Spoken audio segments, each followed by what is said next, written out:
നിലമ്പൂരിലെ വഴിക്കടവിലൊരു വിദ്യാർത്ഥിയുടെ മരണം അതിനെ ഇപ്പോൾ മറ്റൊരു തരത്തിൽ, അതായത് ഒരു രാഷ്ട്രീയ മാനം നൽകുന്ന രീതിയിലാക്കി മാറ്റിയിരിക്കുകയാണ്.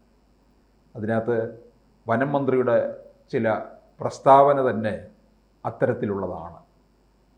ആ പ്രസ്താവന കൊണ്ട് തന്നെ എനിക്ക് തോന്നുന്നു മരണം നമ്മൾ പലപ്പോഴും ഇവർ വേറൊരു തരത്തിൽ മാറ്റിക്കൊണ്ട് അത് രാഷ്ട്രീയ ആയുധമാക്കാനുള്ള ഒരു വലിയ ശ്രമമാണ് നടക്കുന്നത്. കാരണം നിലമ്പൂരിലെ അവരെ സംബന്ധിച്ചിടത്തോളം എങ്ങനെയും വിജയം നേടുക എന്നുള്ളതാണ് LDF കാണുന്നത്. അതുകൊണ്ട് ആര് ചത്താലെന്താ, ആര് ജീവിച്ചാലെന്താ എന്നുള്ള മനോഭാവമാണ് പാർട്ടിക്കുണ്ടായിരിക്കുന്നത്. അതുതന്നെ അവർക്കൊരു തിരിച്ചടിയായി മാറാനുള്ള സാധ്യതയാണ് നിലമ്പൂരിൽ കാണുന്നത്, അല്ലേ?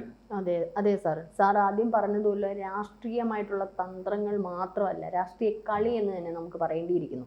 അത് ഇടതിനാണെങ്കിലും വലതിനാണെങ്കിലും രാഷ്ട്രീയ കളി. ഒരു തെരഞ്ഞെടുപ്പ് വരുന്നതുമായി ബന്ധപ്പെട്ട് അല്ലാതെയായിരുന്നുവെങ്കിൽ ഈ ഒരു കാര്യം ഏതെങ്കിലും മാധ്യമങ്ങൾ റിപ്പോർട്ട് ചെയ്യുകയോ ഏതെങ്കിലും രാഷ്ട്രീയ പാർട്ടികൾ ഇതിനെതിരെ ഒരു പ്രചാരണം നടത്തിയോ ഒരു കൊടി പിടിക്കുകയോ ചെയ്യില്ല. നമുക്കറിയാം നമ്മുടെ പ്രതിപക്ഷം എന്താണെന്നുള്ളത് തണുപ്പൻ മട്ടാണ്. എന്തെല്ലാം കാര്യങ്ങൾ നമ്മുടെ സംസ്ഥാനത്ത് നടന്നിട്ടും കൊടി പിടിക്കാൻ അവർക്കൊന്നും അന്ന് ആളില്ലായിരുന്നു. പക്ഷെ ഇന്നിപ്പം നിലമ്പൂരിൽ ആ ഒരു സന്ദർഭത്തിന് ഇപ്പം ശശീന്ദ്രൻ പറഞ്ഞതനുസരിച്ച് ആ ഒരു സന്ദർഭം നാട്ടുകാരെ അറിയുന്നതിന് മുമ്പേ മലപ്പുറത്ത് കൊടിയും പിടിച്ച് ജാഥ തുടങ്ങി. അപ്പോൾ ഈ ഒരു തെരഞ്ഞെടുപ്പ് മാത്രമാണ് ഇടതിനും വലതിനും ഒക്കെ ലക്ഷ്യം മാത്രമുള്ള കളിയാണ്. ഒരു കുട്ടി മരിക്കുമ്പോൾ അതിനോട് ആ ഒരു കുടുംബത്തോടൊപ്പം ചേർന്ന് നിന്ന് എന്താണ് ചെയ്യേണ്ടത്, ഇത് എവിടെയാണ് പാകപ്പിഴ വന്നത് എന്നൊരു അന്വേഷണം നടത്താതെ കൊടിയും പിടിച്ചിറങ്ങുക, കൊടി പിടിച്ചിറങ്ങുന്നവനെ ആട്ടിപ്പായിക്കാൻ വേണ്ടി അല്ലെങ്കിൽ അതിനെതിരെയുള്ള മറ്റൊരു കളിയായിട്ട് മറ്റൊരു തന്ത്രവുമായിട്ടാണ് ഇറങ്ങിയിരിക്കുന്നത്. മറ്റൊരു ജാഥ പ്രചരണം നടത്തിയ സ്വാഭാവികം, അത് അവരുടെ ഒരു ഇത്, അത് നമുക്ക് പിന്നെയും ഗവനിക്കാം. പക്ഷെ നമ്മുടെ വനം മന്ത്രി പറഞ്ഞതാണ് അതിനൊപ്പം ചൂട്ടുപിടിച്ചുകൊണ്ട് MV ഗോവിന്ദനും പറഞ്ഞത് ഇങ്ങനെയാണ്: ഇത് ഗൂഢമായ ലക്ഷ്യമാണ് ഇതിൻ്റെ പിന്നിലുള്ളത്. രാഷ്ട്രീയപരമായിട്ടുള്ള ഗൂഢമായിട്ടുള്ള എന്തൊക്കെയോ ആലോചനകൾ ഇതിൻ്റെ പിന്നിൽ നടത്തിയിട്ടുണ്ട്. അത് മൂലമാണ്, അതെന്തായാലും കണ്ടെത്തണം. ഇതൊക്കെ പറയുമ്പോൾ UDF ഒരു കുട്ടിയെ കൊല്ലാൻ വേണ്ടിയിട്ട് കെണി വെച്ചിട്ട് അവർ നിലമ്പൂർ ജയിക്കാൻ വേണ്ടിയിട്ടുള്ള അത്രയ്ക്ക് അധപ്പതിച്ചോ നമ്മുടെ കോൺഗ്രസ് പാർട്ടി? ഇല്ല, ഒരിക്കലും ഇല്ല. നമ്മൾ രാഷ്ട്രീയപരമായിട്ട് അങ്ങോട്ടും ഇങ്ങോട്ടും ചിലപ്പോൾ വാക്തർക്കങ്ങളൊക്കെ ഉണ്ടാക്കാം. TPA 51 വെട്ടിയിട്ട് അവിടെ ഒരു രാഷ്ട്രീയ കളി കളിച്ച പാർട്ടിയല്ല കോൺഗ്രസ് എന്നുള്ളത് എനിക്ക് കൃത്യമായിട്ട് പറയാൻ പറ്റൂ. ഈ ഒരു നിലമ്പൂർ തെരഞ്ഞെടുപ്പിൽ LDFൻ്റെയോ മറ്റൊരു BJPയുടെയോ ഒരു ഔദാര്യവും ഇല്ലാണ്ട് തന്നെ UDF ജയിക്കും എന്നുള്ളത് നമുക്കെല്ലാവർക്കും പച്ചവെള്ളം കുടിക്കുന്ന കേരളീയർക്ക് അറിയാം. കാരണം ഇപ്പോൾ ഒരു LDF വിരുദ്ധത നിലനിൽക്കുന്നുണ്ട്. അപ്പോൾ കോൺഗ്രസ് എന്ത് തന്നെയായാലും അവിടെ വിജയിക്കുക തന്നെ ചെയ്യും. അതിന് ഈ നാറിയ കളി കോൺഗ്രസിന് കളിക്കേണ്ട കാര്യമില്ല. ഇത് പറഞ്ഞ മന്ത്രി തീർച്ചയായിട്ടും ഇപ്പോൾ VD സതീശൻ പറഞ്ഞിരിക്കുന്ന അദ്ദേഹം ഇതിന് മാപ്പ് പറയണമെന്നുള്ള മാപ്പ് തന്നെ പറയണം. നമുക്ക് രാഷ്ട്രീയപരമായിട്ട് ശശീന്ദ്രനെ ഇപ്പൊ എന്താ പറയുന്നത് ശശീന്ദ്രൻ തന്നെ അറിയാത്ത സ്ഥിതിയിലായി. ശശീന്ദ്രന് അല്ല, MV ഗോവിന്ദൻ അറിയാത്ത സ്ഥിതിയായിട്ടില്ലല്ലോ. ശശീന്ദ്രന് ഓക്കെ, അദ്ദേഹത്തിന് ഓർമ്മയില്ല, ഒന്നുമില്ല, അദ്ദേഹത്തിന് എന്താണെന്ന് പറഞ്ഞാൽ കഴിവുകെട്ട മന്ത്രി എന്ന് തന്നെ പറയുന്ന ജനങ്ങൾ പറയുന്നത് തന്നെയാണ്. പക്ഷെ MV ഗോവിന്ദനോ, അദ്ദേഹം ആ സെക്രട്ടറി സ്ഥാനത്ത് CPMന്റെ സെക്രട്ടറി സ്ഥാനത്ത് ഇരിക്കുമ്പോൾ അദ്ദേഹം പറയേണ്ടുന്ന വാക്കുകൾ ഇതാണോ? എന്തോ ഗൂഢലക്ഷ്യം. അത് CPMനകത്തായിരിക്കും, മറ്റുള്ള പാർട്ടികൾക്ക് കാണത്തില്ല. ഒരു പക്ഷെ BJPക്കോ കോൺഗ്രസിനോ ഇത്തരത്തിലുള്ള ഇങ്ങനെ അധപ്പതിച്ച് രാഷ്ട്രീയ പ്രചാരണം രാഷ്ട്രീയ കളിക്കരുത്തില്ല. പക്ഷെ CPM അതല്ല. അവർ ഈ വെറും നാണം കെട്ട രാഷ്ട്രീയ പ്രചാരണങ്ങൾ, കാരണം അവർക്കറിയാം എട്ടുന്നേരെ പൊട്ടുന്നു, പിന്നെ എന്നാൽ കിട്ടുന്നതാവട്ടെ. ഇതും കൂടെ ആയപ്പോഴത്തേന് നന്നായിട്ട് ജനങ്ങളുടെ ഒരു രോഷം നിലമ്പൂർ ഉണ്ടാവുമെന്ന് അവർക്ക് കൃത്യമായിട്ട് അറിയാം. കാരണം വനമേഖലയിൽ നിന്നും ഈ പറഞ്ഞോളം കാട്ടുമൃഗങ്ങൾ നാട്ടിലേക്ക് വരുന്നതും കൃഷി നശിപ്പിക്കുന്നതും ജനങ്ങളെ കുരുതിക്ക് കൊടുക്കുന്നതും കൊല ചെയ്യുന്നതും എല്ലാം നമ്മൾ കണ്ടുകൊണ്ടിരിക്കുകയാണ്, വനപ്രദേശവുമായി ബന്ധപ്പെട്ടുള്ള കാര്യങ്ങൾ. അപ്പൊ ഇതിന് നമ്മുടെ അൻവർ പറഞ്ഞത് എനിക്ക് വനം വകുപ്പ് തന്നെ വേണമെന്നുള്ള, കാരണം അൻവർ പറഞ്ഞിട്ടുള്ള പല കാര്യങ്ങളും അത് കൃത്യമായിട്ട് വന്നിരിക്കണം. അൻവർ ആ നാട്ടിലുള്ള വ്യക്തിയാണ്, നാട്ടിനെ സേവിക്കുന്ന ഒരു വ്യക്തിയാണ്. അൻവർ പറഞ്ഞിട്ടുള്ള പല കാര്യങ്ങളും ഇപ്പൊ കൃത്യമായിട്ട് വന്നിരിക്കുക.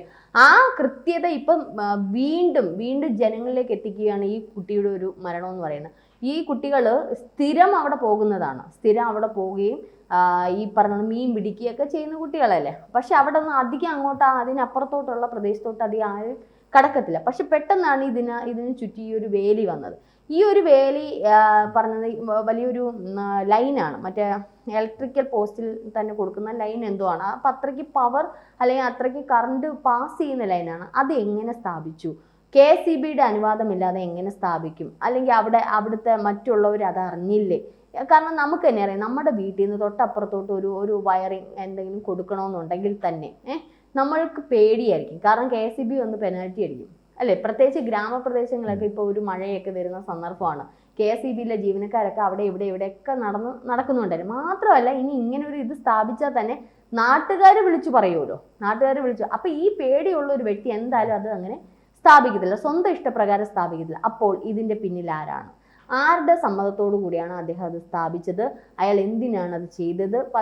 പന്നിയെ തുരത്താൻ വേണ്ടിയിട്ടാണെന്ന് പറഞ്ഞു. ചിലപ്പോൾ സ്വാഭാവികമായിട്ട് പന്നിയെ തുരത്താൻ വേണ്ടിയിട്ടായിരിക്കാം. പക്ഷെ അതിന് സമ്മതം കൊടുത്തത് ആര്?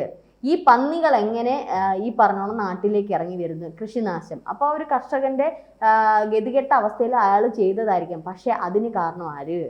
ഈ പറയുന്ന വനം വകുപ്പ്, നമ്മുടെ സർക്കാരിൻ്റെ ഒരു ഇതില്ലാണ്ട് ഇതൊന്നും ചെയ്ത്. അപ്പോൾ ഇത് അന്വേഷിക്കേണ്ടുന്നത് ഒന്ന് KSEB, രണ്ടാമത്തെ ഈ പറഞ്ഞ വനം വകുപ്പ്, മൂന്നാമത്തെ ഇത് പ്രതിയായിട്ടുള്ള വ്യക്തി. അപ്പോൾ ഈ 3 പേരെയും ക്രോസ് ചെയ്ത് ഇതിനിടയ്ക്ക് പറയാം, ഫോൺ കോളുകൾ പരിശോധിക്കുക, ആരെയൊക്കെ വിളിച്ചിട്ടുണ്ടെന്നുള്ളത്. ഫോൺ കോളുകൾ പരിശോധിച്ചാൽ അറിയാം ഇതിനകത്ത് ആരാ നിന്നിട്ടുള്ളതെന്നുള്ളത്. എന്തായാലും panchayat president panchayat vice president എന്തോ മുസ്ലിം ലീഗ് ആണെന്ന് പറയുന്നത് കേട്ടു. ഇനി അത് വെച്ചായിരിക്കും ഇവർ ഇത്തരത്തിലുള്ള ദുഷ്പ്രചരണങ്ങൾ നടത്തി. ഇനി മുസ്ലിം ലീഗ് പഞ്ചായത്ത് പ്രസിഡന്റ് ഇനി ഇത്തരത്തിൽ ഇദ്ദേഹമായിട്ട് എന്തെങ്കിലും ഉണ്ടെങ്കിൽ തന്നെ അതെങ്ങനെ UDFനെ ബാധിക്കും? അതെങ്ങനെ ഈ തെരഞ്ഞെടുപ്പിനെ ബാധിക്കും? ഈ തെരഞ്ഞെടുപ്പിന് വേണ്ടിയിട്ട് മനഃപൂർവ്വം ഒരു കൊച്ചിനെ കൊല്ലാൻ ഇങ്ങനെ കെട്ടി എന്ന് പറയുന്ന സത്യം പറഞ്ഞ LDFന്റെ ആ ഒരു മനോഭാവം ഉണ്ടല്ലോ, സത്യം, ആ ഒരു പിണറായിസം, അത് ഉടനെ തന്നെ അവസാനിക്കും.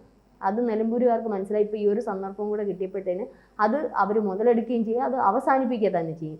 നമ്മളുടെ കഴിവുകേടിനെ മറച്ചു വെച്ചുകൊണ്ട് ചെയ്യുന്ന ഈ ഒരു പ്രവർത്തനം, കാരണം ഇത് വലിയൊരു പ്രക്ഷോഭമായിട്ട് മാറി.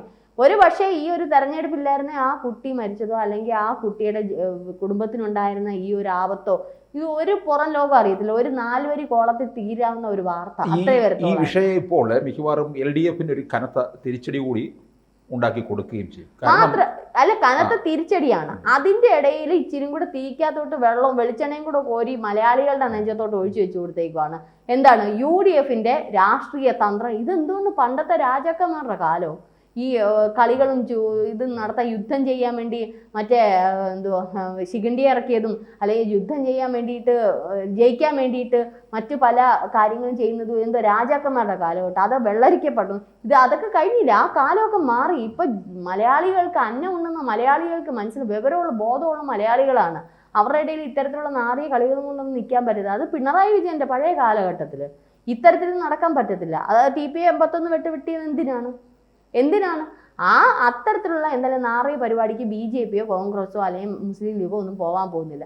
നിലമ്പൂർ ജയിക്കുമെന്നുള്ളത് അവിടെ നമുക്ക് എല്ലാവർക്കും പച്ചവെള്ളം പോലെ നമുക്ക് അറിയാവുന്ന കാര്യം. ആ ജയിക്കുന്നതിൻ്റെ ഇടയിൽ ഇനി ഇവരാണോ ചെയ്തതെന്നുള്ള അറിയത്തില്ലല്ലോ.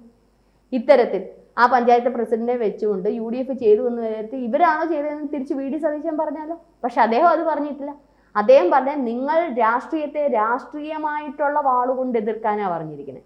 അത് സത്യമല്ലേ? നമ്മൾ ഒരു രാഷ്ട്രീയമായിട്ട് അങ്ങോട്ടും ഇങ്ങോട്ടും, ഇപ്പോൾ സാറാണെങ്കിൽ നമ്മൾ രണ്ടുപേരും ചർച്ച ചെയ്തിരുന്ന പല കാര്യങ്ങളും കോൺഗ്രസിനെതിരായിട്ട്, നമ്മൾ ഏറ്റവും കൂടുതൽ കോൺഗ്രസിനെതിരായിട്ട് സംസാരിച്ചിട്ടുണ്ട്, BJPക്ക് അനുകൂലമായിട്ട് സംസാരിച്ചിട്ടുണ്ട്, CPMന് അനുകൂലമായിട്ടും പ്രതികൂലമായിട്ടും നമ്മളൊക്കെ പല കാര്യങ്ങളും ചർച്ച ചെയ്തിട്ടുണ്ട്. പക്ഷേ അതൊക്കെ ഒരു രാഷ്ട്രീയമായിട്ടുള്ള പോരാട്ടങ്ങൾ മാത്രമാണ്. അതിനായിട്ടുണ്ട്. പക്ഷെ ഒരു കുഞ്ഞിൻ്റെ ജീവന്റെ വില വെച്ച് ഈ എടുക്കുന്ന LDF സർക്കാരിൻ്റെ ഈ വൃത്തികെട്ട പോരാട്ടം അത് അവസാനിപ്പിക്കേണ്ടിയിരിക്കുന്നു.